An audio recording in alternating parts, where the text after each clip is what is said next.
Actually, She hit it out of the park. you don't know the half of it, because after I sent that email, my little brain went on churning, and then my husband came up with another list that was even longer.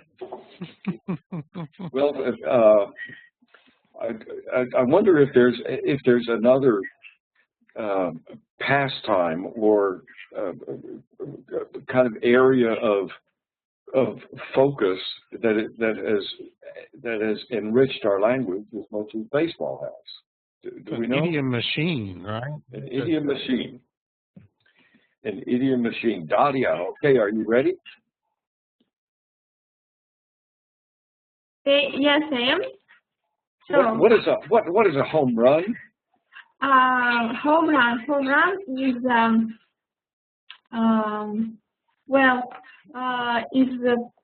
hitting an aim, hitting a goal, just to hit the object what you wanted to do. So you succeeded to do that. Exactly right. A home run. A home run.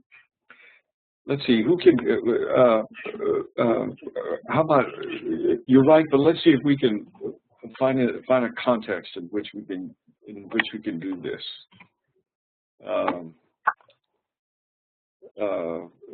Professor Smith, can you think of one? Maybe you get up to give a presentation in class and you're a little nervous and a little scared, and it just goes beautifully. You literally impress everybody and impress yourself. Sometimes people will say, you really hit a home run. You really hit a home run. You really hit it's a challenge that's met successfully. That's good. You hit a home run. You hit a home run. So you succeed with something. You succeed at something, yes. Nadia, how about get to first base? In a big way, yeah. With elan, with aplomb. Okay, Daria, you're doing well. How about get to first base?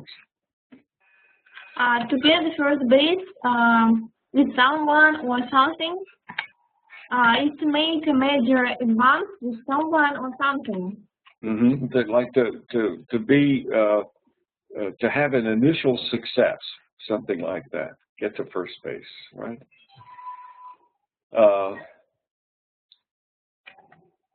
I don't know if it's really something that I should mention, but this is one that I particularly relate to from high school, and everyone has raging hormones. Right. Say a boy and a girl go on a date. You know, a teenage boy and girl go on a date. Nadia? Yeah, there are two meanings actually. The first one is to begin to have success with something that you want to do, and the second one, what you mean, is to get to the first stage of sexual relationship where partners kiss and touch each other. That might mean that maybe the girl let the boy give her a good night kiss or something. Yeah, I think so. He can say, oh, he got to first base. How was your date? Oh, I got to first base. She gave me a good night kiss. Okay, good. Get to first base. Grand slam. Maria, grand slam. Grand slam, the winning of all the tickets during the play of one fencing bridge. Grand slam. Grand slam. A grand slam is the biggest score that you can make in baseball. It's a grand slam home run, and it means it's a grand slam. Everything. If you go to school and you get all A's, you could say, oh, I got a grand slam. Professor Martian, how about another biggest score in baseball? Grand slam. That's a tougher one than home run. Yeah, it's also a term in a card game in bridge, a grand slam. Just sort of clearing the decks, right? Clearing the deck. You get all the base runners off. There is. That's it. one meaning as baseball, a home run hit when 3 runners are on base. Right, exactly. So that means you get 4 points, 4 runs. 4 runs. That's a big deal. Grand slam. I know that I hit the grand slam. In not only does the hitter win, but all of his team members that were at risk win. Right. So it's really a great success for the team. And it also happens rarely because the circumstances are difficult to configure. Good. Okay, Daria, here we go. Strike 3, 3 strikes. This is. Is it for me? No. Yeah. No, it's Okay. Maria, you had that. Maria, excuse me. Sorry, I can't find the meaning of strike 3, you're out. Okay, anyone else? 3 strikes, strike 3. Strike 3, 3 strikes.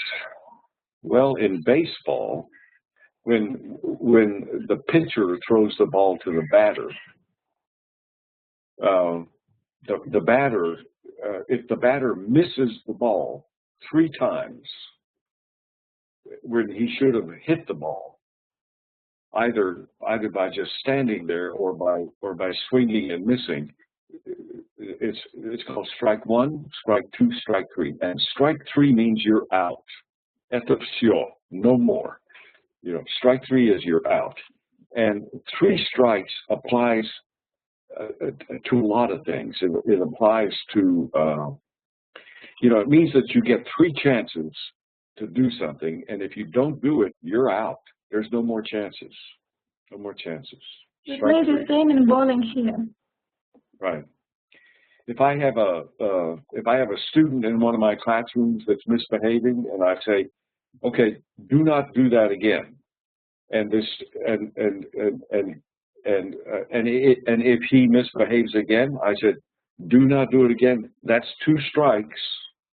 That's 2 strikes. If he misbehaves the 3rd time, I say, that's it. You're out. Please leave the classroom. You've had 3 strikes.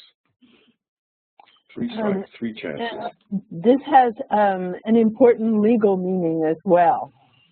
Legal, The 3 strikes law, as it's called, and it's for people convicted of a felony. If you are a first-time offender, that's 1 strike, and first-time offenders tend to get lighter sentences than seasoned criminals. But once you've had 2 convictions for a felony and you're caught at a 3rd one, then the 3 strikes law comes into play, and you have no possibility of parole. Very serious. 3 strikes. And that's what they call the law. It's called the 3 strikes law. 3 strikes law. Yeah. That's a baseball term that's entered the criminal justice system. Good. Very nice. Very nice. Let's see. We're up to Alessia batting 1,000. Okay, batting 1,000. It is said when a baseball player has had a hit or a walk every time he has come up to bat. Right. Or as an idiom used in everyday conversation, it means that a person is so successful he has never failed at something. Right. It's to be completely, consistently successful. I've read, we say batting 1,000, but it's really it's really this. It's batting 1 because baseball averages are usually given as a decimal to 3 places. You say that a baseball hitter, like Professor Smith says, baseball hitter is batting .320. That means that he hits the ball 1 time out of 3. And in baseball, 1 time out of 3 is considered a very respectable, really good batting average. So batting 1,000 is something that is rarely, if ever, achieved in baseball and in life. Baseball and life. All right. Good. And so I just wanted to make a little comment here about baseball statistics. Baseball games, from my perspective, are interminable. They go on and on and on for hours and hours and hours, and to my perception, they're very slow moving. Yes, but what I accept is that quite often, as Professor Smith says, baseball is a metaphor for life. But people who are devout baseball fans, and they are legion, there are lots and lots of devout baseball fans, they keep track of the score in a meticulous way so that when a batter comes up to for his turn, when he comes up to the plate, there are going to be lots of people watching in the grandstand who know exactly what that batter's entire batting history is and can say, here comes up Joe Blow, he's got a 32 average. Watch and see what he does. And it's a big deal, a real excitement about statistics. Amen. Yeah. Amen. Okay, I want to move on because we have some. We have. Let's see, Alessia. What does it mean to be in the ballpark?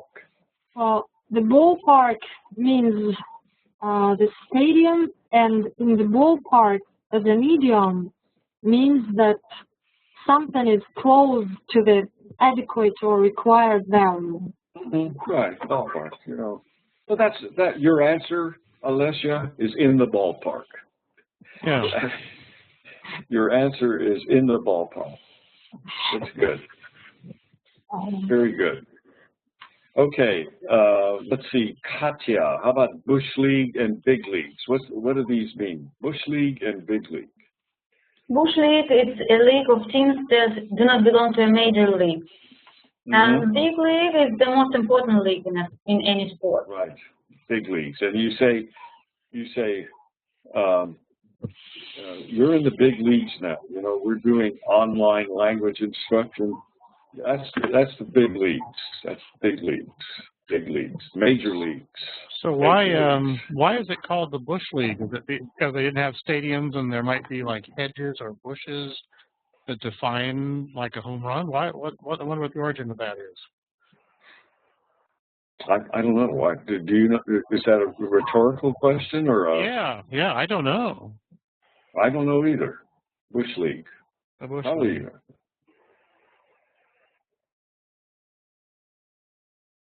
I think that's a good guess, that there were probably some other boundaries. This means that you're, we used to talk about being out in the weeds, which I believe might be another baseball expression. Mm-hmm. Okay. That means it's beyond the part of the ballpark that is maintained by the gardeners. Okay. Yeah. I'd go with that. Katya, good. Okay, Svetlana, how about play hardball and heavy hitter? Okay, so play hardball is an idiom meaning to act strongly and aggressively about an issue with someone. Mm-hmm. Mm-hmm. And what is a hardball? And like in baseball, why do we say hardball? It's probably when you hit hard. Mm-mm, mm-mm. There are two kinds of baseballs. There's two varieties of baseball. One is called hardball, and the ball is a smaller ball, and the second is softball. Softball. The ball is bigger, and it's softer. Usually, women play softball. In sports, women athletes will play softball, and women athletes rarely play hardball. There are college women's baseball teams that play softball. So softball and hardball means to do something very aggressively, as you said. Okay, that's good. And how about a heavy hitter? What's a heavy hitter? Well, a heavy hitter means a person, someone who is powerful and has achieved a lot. Right, heavy hitter. Right. Yeah. So in baseball, that means it means someone who hits many. I don't know. It means hits many doubles or triples. Doubles or triples or homers. But I don't know. I don't know what double or triple in baseball. Well, you need to watch more baseball, said Lana. I'm sorry. I'm not a sports fan at all. If you get to first base, that means that you hit a single. If you get to second base, that means that you hit a double. And if you get to third base, which in baseball and in life is pretty good, that means that you get a triple. All right. And Svetlana, I have to sympathize with you because I am not much of a sports fan either. But the reason that I think it's important to talk about these idioms is because they're such a big part of the way that Americans talk about things. I found when I looked at this list that Professor Lero has made was that all of these things resonated with me. And even though I probably have never watched willingly a baseball game all the way through, all of these tell me something about my culture. Okay, that's a challenge for me, but well, I understand. Yeah, it's a challenge for me too. Okay, Dina, are you with us? Oh, Dina is our teacher. Okay, in that case, Dina, we won't ask you about pinch hit or in left field or curveball. We're going to go to a whole new ball game. We're going to talk about literature. All right? And just as we did, let's see. Now I put the template up on the whiteboard. These are the factors that we're going to be discussing today, and we're going to talk about these two works. But let's see. Maria. Let's see, we have 1, 2, 3, 4, 5, 6, 7, 8, 9. Good. Maria, would you do the first two, form and verisimilitude? And Dadia, would you talk about characters and conflict? Okay. And Katya, would you talk about point of view or perspective and setting? And Alessia, language. Alessia, language. And Svetlana, these language. Let's see, language and tone, those go well together. Alessia, do language and tone. And Svetlana, you do this last one, time and duration. And very briefly, tell us what those things mean. You've had a chance to read the template, So let's make sure that we understand what these words mean. Okay. Form. What is form? What is form? Daria, can you tell us what form is? No, it's not mine, it's Maria's. But I can. Yes, it is Maria. Oh, what did I say? I meant to say Maria. I beg your pardon. I've got my list sort of running backwards. Maria? Sorry, when can I give this information about form? About form? Well, it was on the website.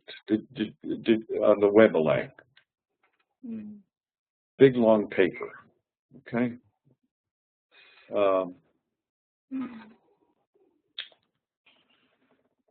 And verisimilitude. Did you not have a chance to read those, or did not find them?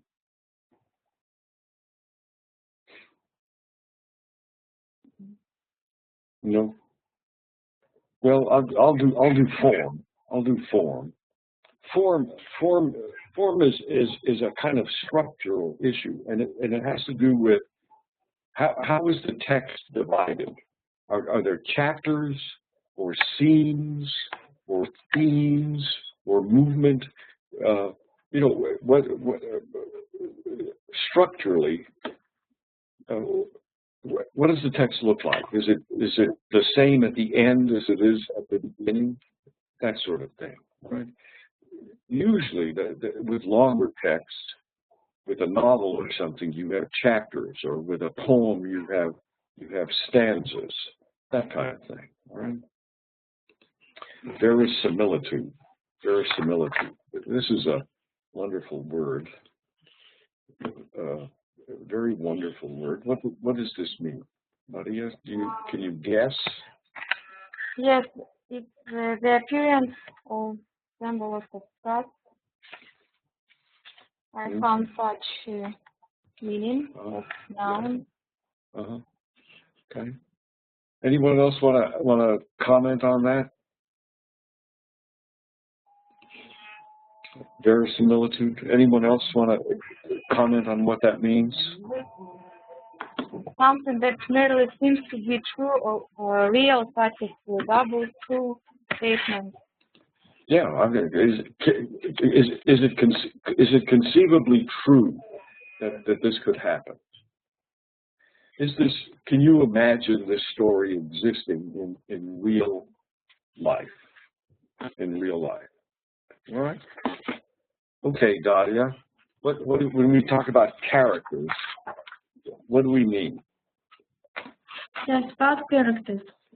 So talking about characters, we mean a hero who participate in some play or action, and we of course define leaders and dominating heroes.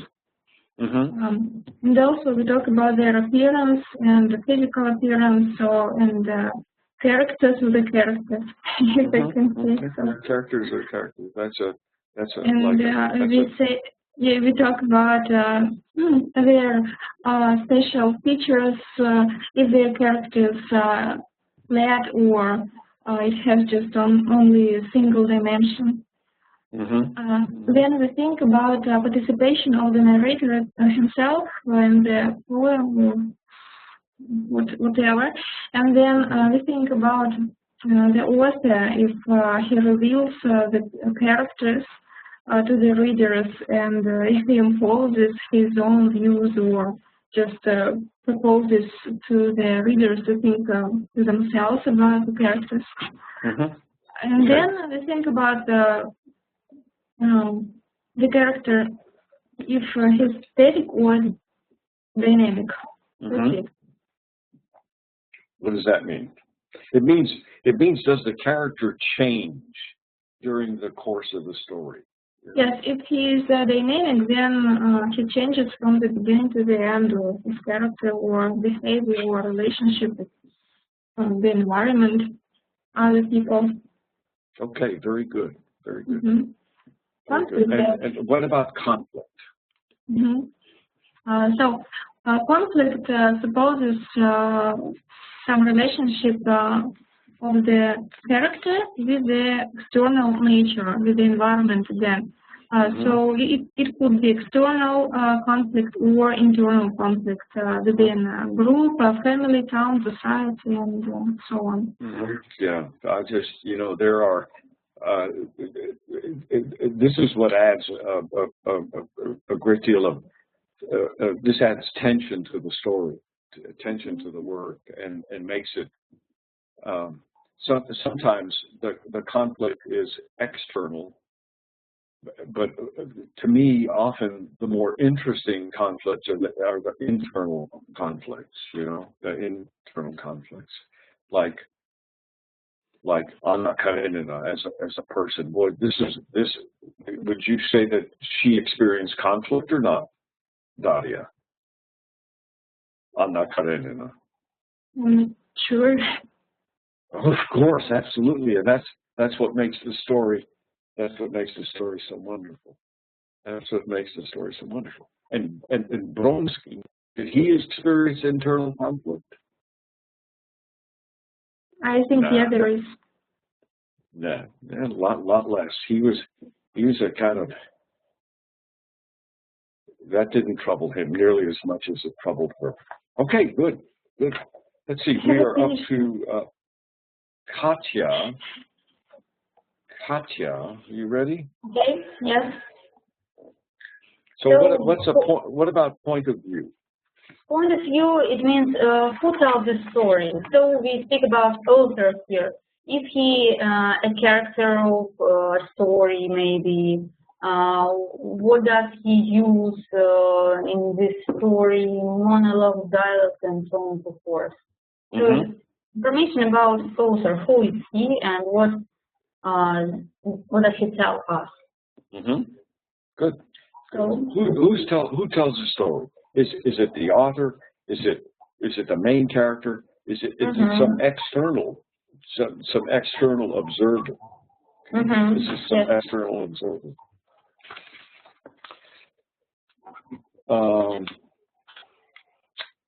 And the setting. What about setting? And setting is we speak here about where and when the story happens. So situation, emotional, psychological side of the story.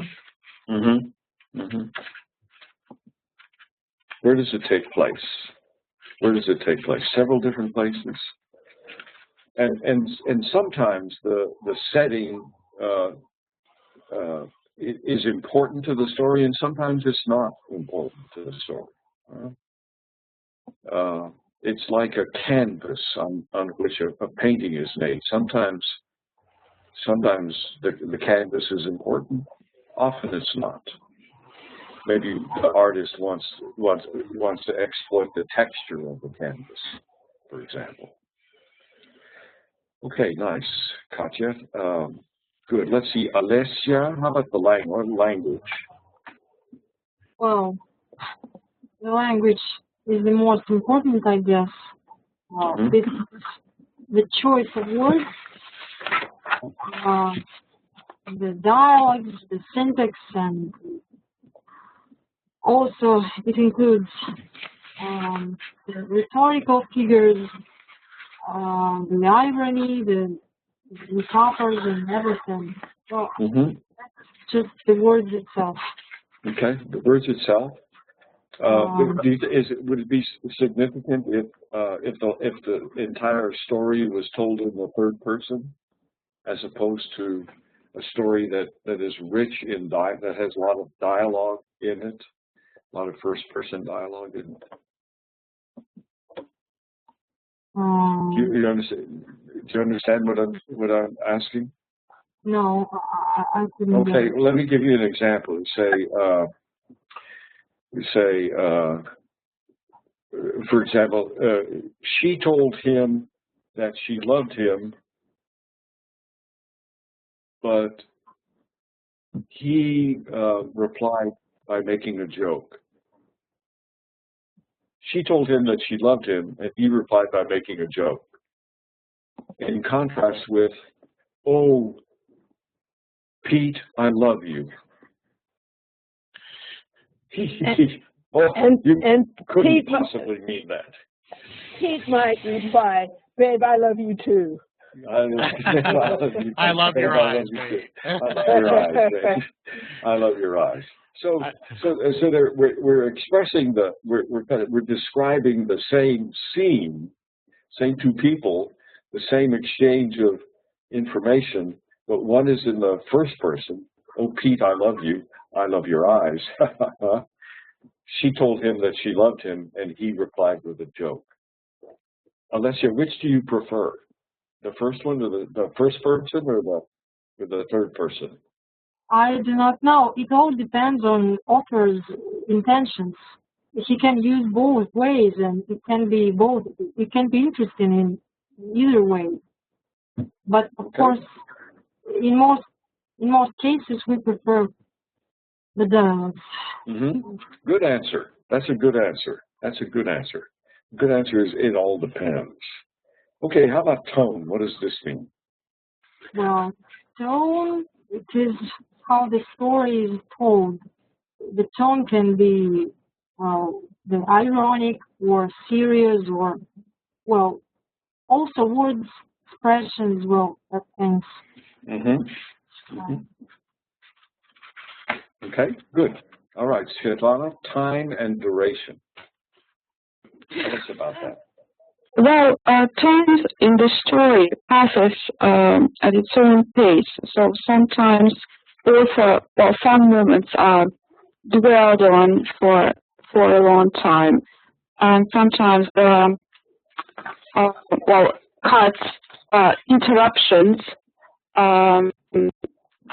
in the story, and we skip to another.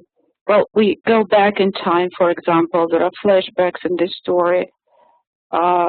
Like in Virginia Woolf, for example, it's sometimes time is rather vague. You skip several years, for example, in the narration, and so it sort of flows, not like in life. Not like in life. In life, what you mean by that is that life tends to be linear. Yeah. Life tends to be linear. Yeah. Okay. All right. Well, good. So, and as long as you have the floor, now we're talking about the central idea of a work. We're using these factors to discuss the central idea of a work, and we have 5 kind of categories of work: psychological, sociological, philosophical, didactic, and escapist. So, Svetlana, if you describe a work as psychological, what does that mean? Psychological works. Well, I think in psychological works we try to perceive how what motivates people. How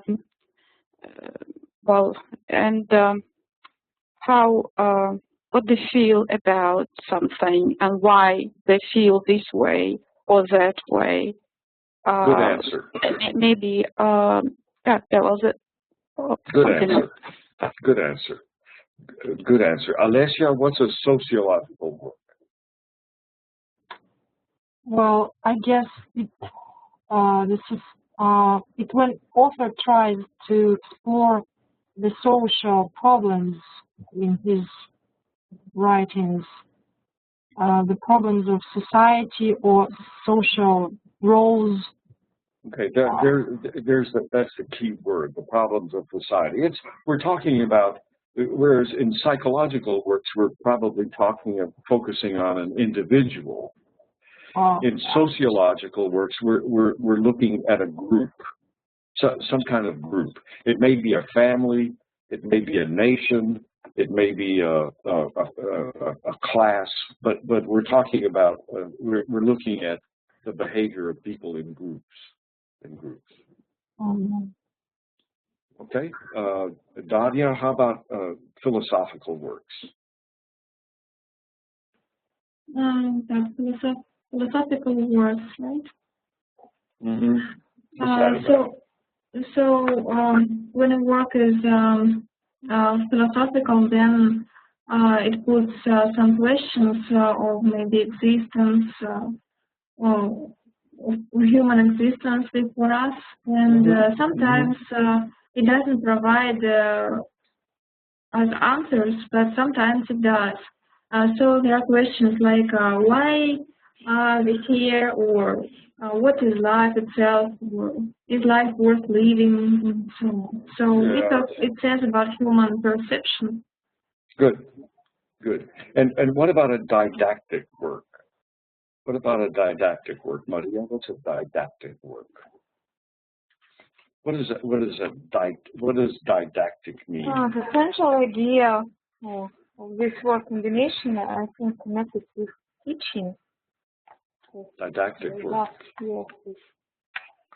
It's an instructional work. It's a work that tries to teach or to persuade. And intended for instruction. Yes? Yeah, I think so. Yeah. Right, a didactic work. So intending to teach a moral lesson. It teaches a moral lesson. If you say, what's the moral of this story? That's a didactic work. All of those Aesop fables, those are all didactic works. They all teach something. It might be a big lesson. It might be a small lesson. And an escapist work. What's an escapist work? Who has it? Nadia, have we heard from you? Yes, I know what it is. So escapist work is like fan fiction work, right? Yeah, that would be good. Science fiction, yeah. Science fiction, comedy. Yeah, it's not regarding to the real life, but it brings to my mind the cartoon Futurama. Okay, good. Okay, well that's good. That's a good discussion, and I think let's go ahead and see how we put this to work. Okay, let's take these factors. Take these factors and let's apply them to a very important work of Russian literature. I want to apply them to Tolstoy's Три медведя. Tolstoy's story, Три медведя, the Three Bears. Do you all know this story? Of course. Of course. Of course, everybody knows the story. All right. Well, I just need to make sure. Some people have voids in their childhood. The Three Bears. Those are the ones from another planet. Those are the ones from another planet. All right. So the same people who talked about these factors. So we're talking about the Three Bears. All right. The Three Bears. So who had form? Maria, you had form. So tell us about the form of the story. How is it divided? How is it divided? Is it divided by themes? Does a scene change? We'll talk about the Three Bears. It's a children's fairy tale. Mm-hmm. Written by Tolstoy. How's the story divided? It's written just like a folk story. Mm-hmm. Yeah. Where does when the story starts? Where does it begin? What is the scene when it opens? Do you remember? No. No. Anyone? Where does it open? Well, a girl went to the forest and she got lost there. So this is an introduction, I think, to the story. Then she walked for some time in the woods and she came up to a hut. in the woods. Okay. Yeah, yes. As the door was opened, she went in, and there was nobody there. Okay. So she went in. She went to different rooms, and then at the end, Maria, what happened at the end of the story? Do you remember? Do you remember?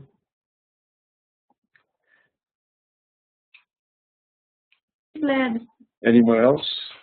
What happened, Maria? What happened at the end of the story? The three bears.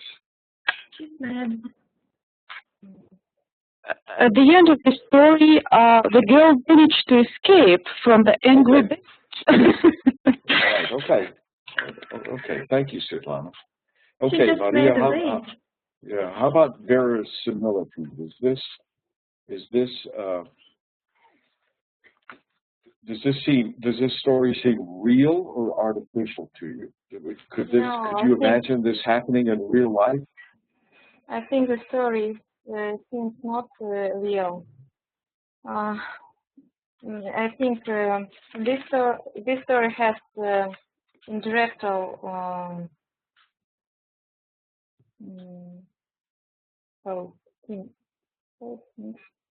All right. Well, tell me 2 or 3 things about this story that lead you to the conclusion that it's not real. 3 true things, yes? Just 2 or 3 things. What you say it's not real? Why do you say that? What makes it not real? Real or unreal? Sorry, Unreal, right? What makes it unreal? What? The first, when the girl went to the bear's home, I think bears haven't any homes. They sleep in the forest. Bears don't have a house. Yes. Bears don't speak. Yes, they eat. They don't speak. They don't eat with help with spoon. Dishes. Yes. Yeah. Spoon, and they don't sleep in the bed. Yeah. And they don't have rocking chairs, and they don't have pillows, and they don't have all of those things. So you read the story, and there's no way that this this would occur in life. All right, very very nice. Okay, Daria. So who are the characters here? Okay, there are characters. There are 3 bears and Masha. And the girl. The girl is the leader of the action, and she dominates the action. And I think those 3 bears are minor characters. Mm-hmm. Well, as for appearance of the characters, a child can learn about sizes, for example, what small is, or big, or average.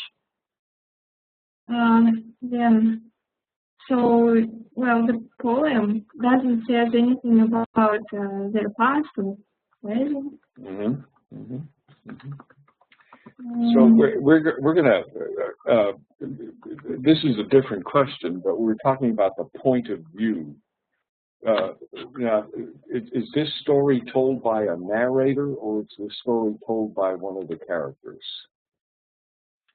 The story is told by the narrator, but doesn't participate in the action. Does not participate in the action, right? The narrator is external to the story. All right. Yes, he's external. And actually, we learn about characters through maybe heroes' speech, through their dialogues, but the writer doesn't use direct commentary. Now, back to the characters. Do these characters have names? Have what? Do the characters have names? Yes, the How many characters have names? all of them. No. Yes. No. Yes. The girl has no name. The girl has no name. The girl has a name. She's Masha. And then the dead bear is Mikhail Ivanovich. Their mother is Nastasya Petrovna, and a little bear is Mishenka. Mishenka, yeah, Mishutka. But the girl doesn't have a name. She doesn't. She's Masha. No. No, it's in the cartoon she has a name, but in the story she doesn't. But in the story she doesn't. Yeah, not in the story. Not in the story. She's just a Nadyevichka in the story. That's all we know about her. We don't know anything about her except that she's curious. So only the bears have names in this story. Only the bears have names in this story. Okay. All right, Daria, here we go again. Conflict. What about the conflict? Actually, I have noticed that there are two conflicts, both external and internal. But I have noticed that external conflict is really prominent, so you can see that between the bears and the girl. But internal conflict is just noticeable in bear's speech. Good. The bears have. Which of the bears has the most conflict? Oh, that may be another girl used their things without any permission, and they were really angry with her. They were angry with her. But how about now Mishenka? He had the most conflict with it. He was the most conflicted character, right? Yes, he was the last thing in the poem. Well, he was really offended with everything. And everything happened to him. Everything happened to him. Okay, he was Katya. scarred for life. Katya, how about the point of view? What do we have here? Now we have a point of view of narrator. So he just tells us about the story, and he doesn't take a part of it.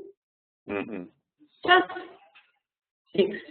It's a very straight. There's not much to say about it. It's a very straightforward narrative, right? Very we don't know straightforward who he is with him. Okay. So how about the setting? How about the setting, Katya? Tell us about the setting of this story. The story takes place in a forest, in a house of bears. And the girl, one girl, a girl, she is walking around the house. She was in the kitchen and in a bedroom. She was everywhere. Are those settings, are those important for the story? Not at all, maybe. Just maybe some things in the house that she touched. Yeah, I mean, it's kind of the central idea of the story that for bears to have beds and a house, and for bears to go for a walk in the woods. The setting is key to this. The setting is key to this. Good. All right.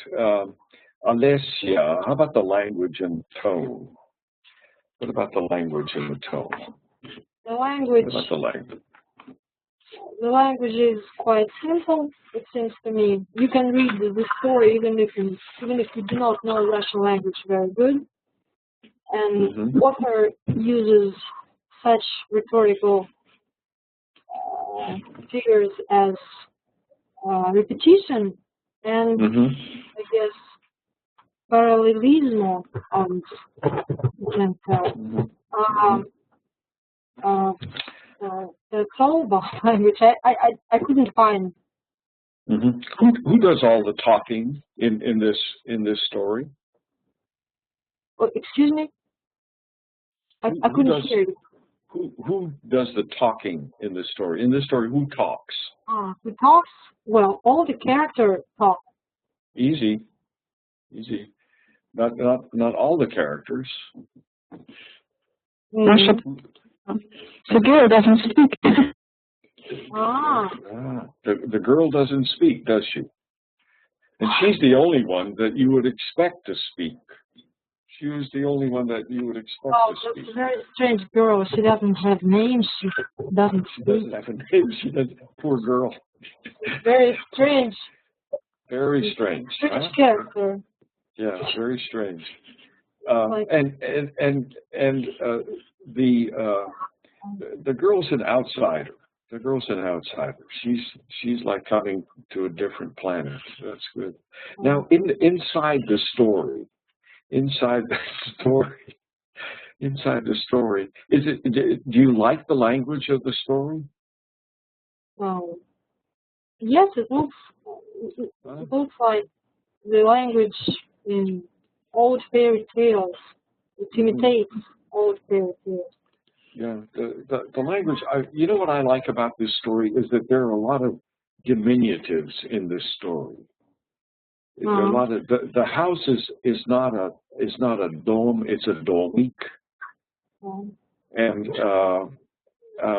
there are other examples. Somebody help me. What other examples are there? There's all in these diminutives in kids' language.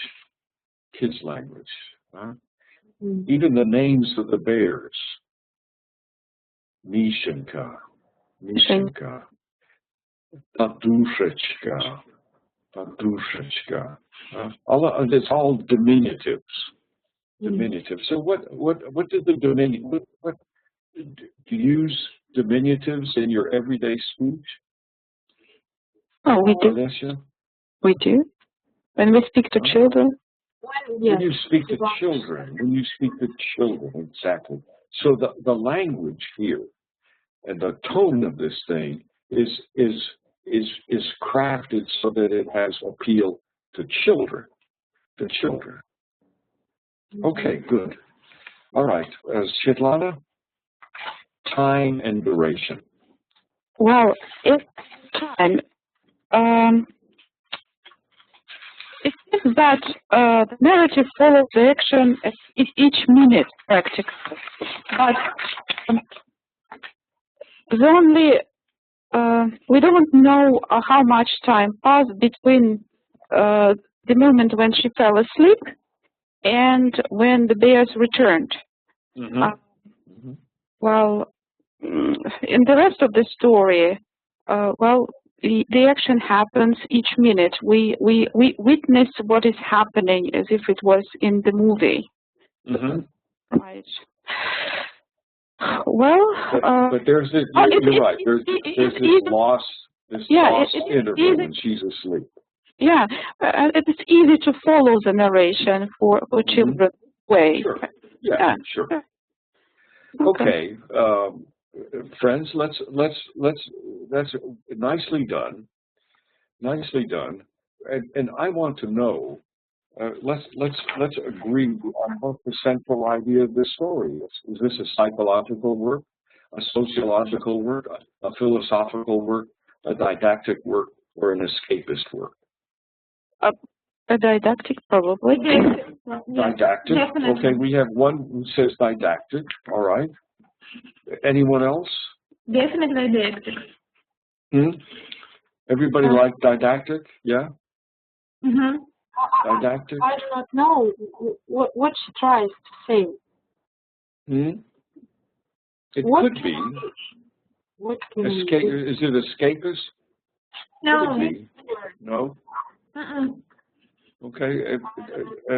Didactic, is it a philosophical work? No. No. Sociological? No. No. Psychological? Nah, I don't think so. That's a reach. It's a didactic work. And Daria, why? It's a didactic work. Because it has a there is moral. definite moral, yes. And What's the moral? What's the moral of this story? There are lots of morals, because, well, the first moral is don't leave your house without parents. The second moral is the second moral is don't touch other things without permission. Good, exactly right. You're right. Don't leave your house without locking it. That's the moral from the point of view of the bears. No, there is another one. So don't leave your mom. Don't leave. Don't leave your mom. Don't leave your mom. Anyone else? Okay, super. Very nicely done. Very good. Okay, so let's move. Let's do the same thing. Let's do the same thing with this piece, this short poem by Anna Akhmatova. We don't know how to say goodbye. We don't know how to say goodbye. Мы не умеем прощаться. We don't know how to say goodbye. All right, everyone had a chance to see, to have a look at this short poem. Three verses. All right. So let's kind of change. Let's sort of change. Daria, you're at the top of my screen right now. So what is the form of this piece, of this short poem by Anna Akhmatova? Well, the poem is divided into 3 parts and into 3 strophes, I would say. Mm-hmm. So each of them has a volume. Mm-hmm. We call them 3 stanzas. 3 stanzas. It's divided into 3 stanzas. Mm-hmm. And Daria, how about verisimilitude? Well, I think it could be, yes, it is credible, but though it's a philosophical work, but it's like a short life story, so it's really worth of our trust. Okay, good. So, thank you. Katya, how about the characters? Who are the characters in here? I think there are 2 characters, a woman and a man. Mm-hmm. Do we know their names? No, we don't know their names. Maybe they love each other. Maybe they have some problems in their love. Mm-hmm. We don't know. We don't know, but are they close or are they distant? They are close to each other. They are together. Mm-hmm. They're working together. Yeah, and Katya, very good. How about conflict? Is there conflict in this? So there is something that disturbs them, that makes them think that they are not like everyone else. Mm-hmm. So something is different in their love. Something's different, okay? Something's different. Good. Very nice. And the point of view, Maria. Katya, thank you. That's good. Maria, what about the point of view of this piece of work? Who's telling this story? Who's the author? Who tells this story? The author of this poem is Anna Akhmatova. Mm-hmm. Who's telling this story? The narrator. Yeah. There are haven't any direct who man or woman, but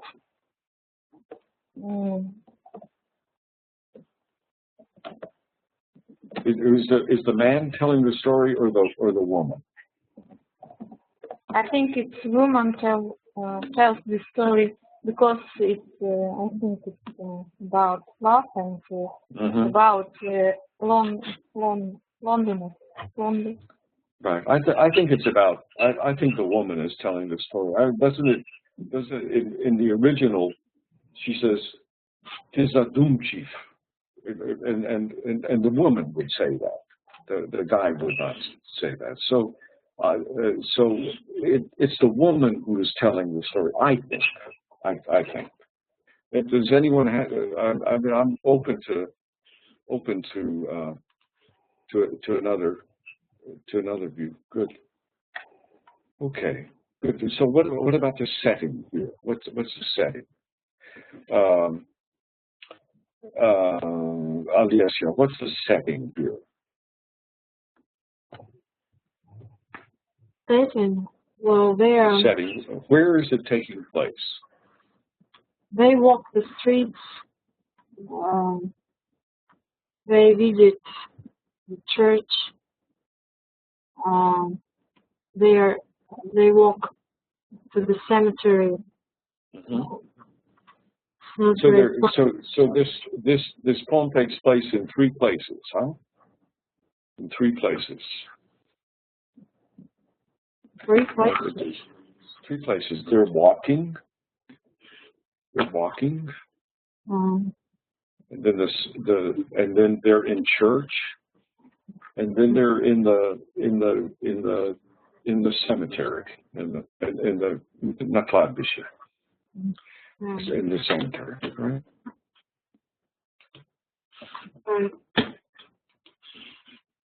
And Svetlana, how about the language and the tone? What's going on here? Tell us about that. Well, as to the tone, the overall impression of sadness, because of this place is probably a graveyard, and the church, the masses for the dead, they seems to be struggling to overcome their difficulties. Something's wrong between them, and they have all good intentions to do that, but something is not working, obviously.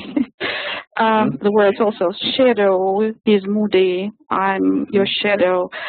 Some of the words, they create this atmosphere of sadness, of unresolved internal, some problems. Mm-hmm. So she says it says, why are we different from the rest?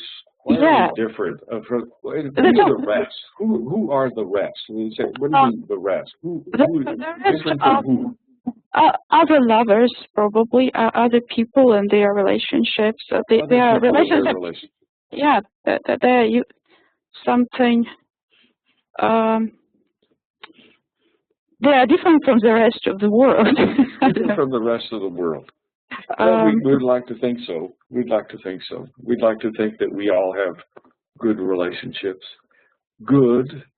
Mm-hmm. Good. Svetlana, what about the time and duration here? It's me again, right? Or not? It's what? Me. Sorry? It's evening. Well, sorry, it's me again talking. Yeah. Yes, what's time and duration? Well, I think that it's what is described here is probably one evening in the life of 2 people, right? And it's not clear when they reach the church. They're just wandering from one place to the other, and without exact indication of when. Let's step back a bit. Is it summertime or winter time? Right, it is winter time because the trampled snow is mentioned, so it's right. Good. So it's winter time. So it's winter time. Again, that's great. It adds to the mood or the overall tone, because winter is associated with cold, and well, it does. It gives us a hint, sort of a hint that something is wrong again. Something is wrong. Something is not yeah. right. Okay. Not quite right, but in the first line, the first line, how do these people feel about each other? Oh, I think they do love each other because he's making big plans. He's with a stick in his hand. He's tracing mansions in which we shall be together. So he's making big plans, and she is. They walk shoulder to shoulder, so they are quite close to each other. But Right. but they seem to be they cannot resolve some problems. Katya, what is good? Very nice. Katya, what does the first line tell you about the relationship of these people? The first line.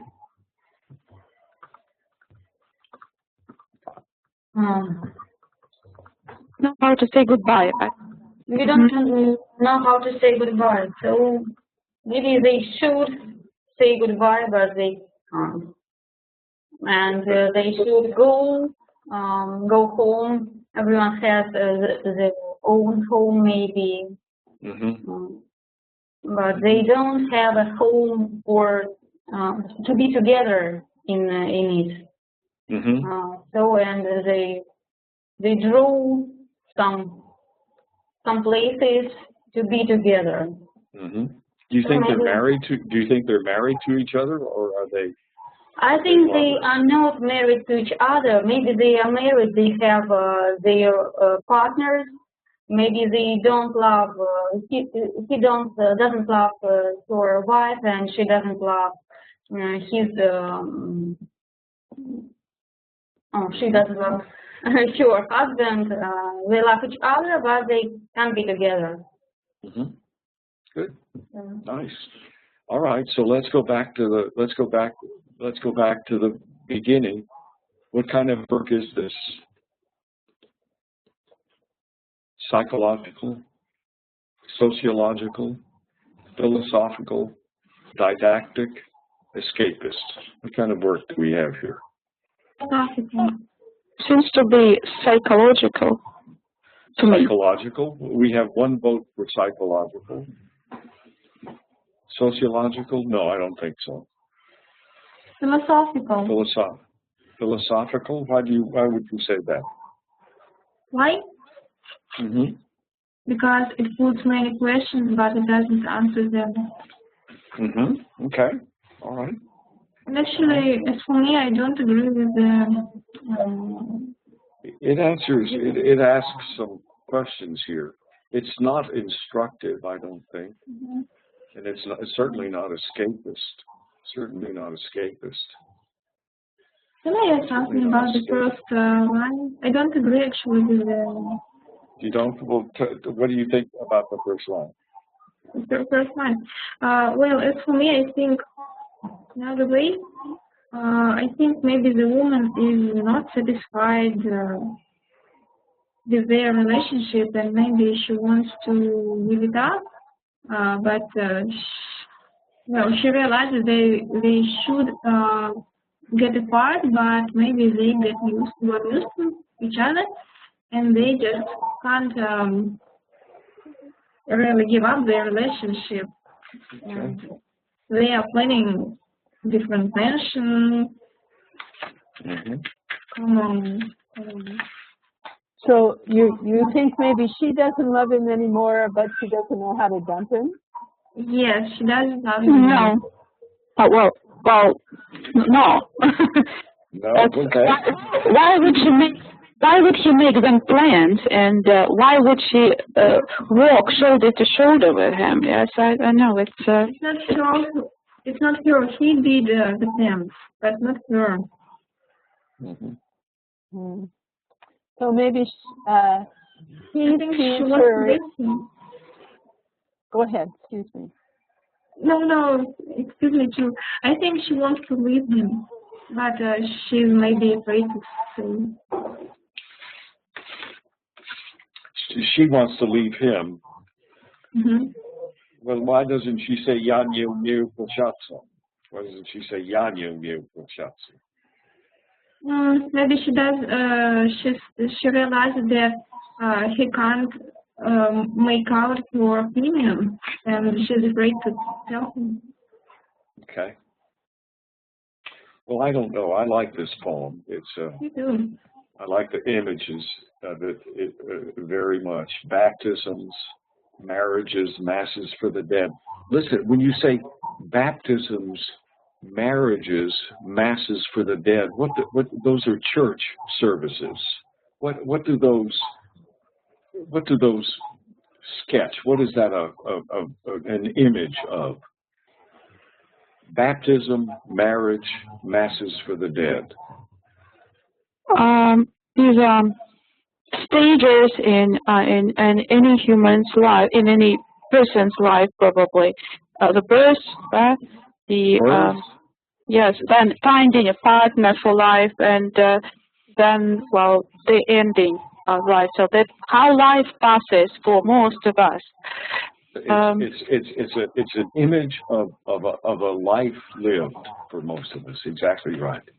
Exactly right. Alessia, do you see it that way?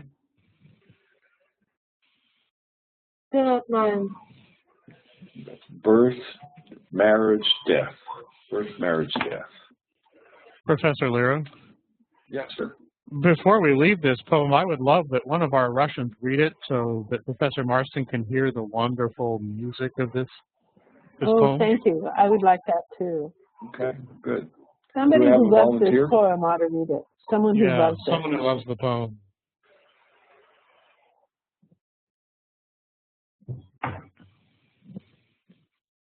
Daria, are you up to reading this? In Russian. Oh, in Russian. All of that? Yeah, in Russian.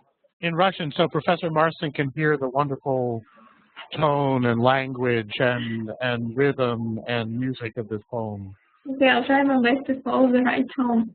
So, мы не умеем прощаться, все бродим плечо к плечу. Уже начинает смеркаться, ты задумчив, а я молчу. В церковь войдем, увидим упевание, крестины, брак.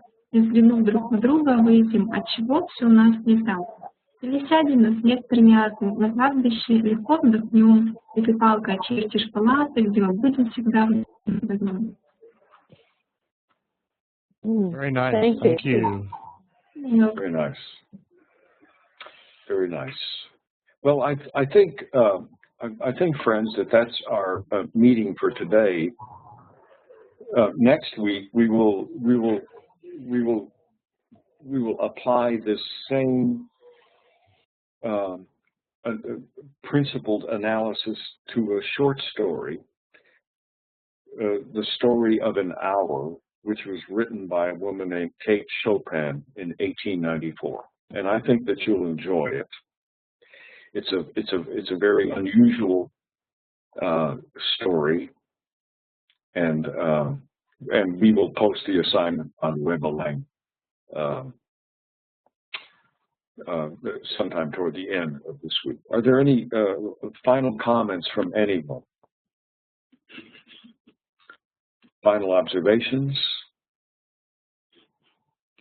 Well, thank you. I've enjoyed this session. Well, literature is always inspiring, but the last speech especially. Very good discussion. Very, very insightful today. Nicely done. It's for me, I like literature too, more than historical things or politics. I think you will enjoy the next few weeks. Professor Liro has some very good surprises for you coming. Okay. Thank you. Thank you, ladies. All right. Talk to you next week. All right. Daria.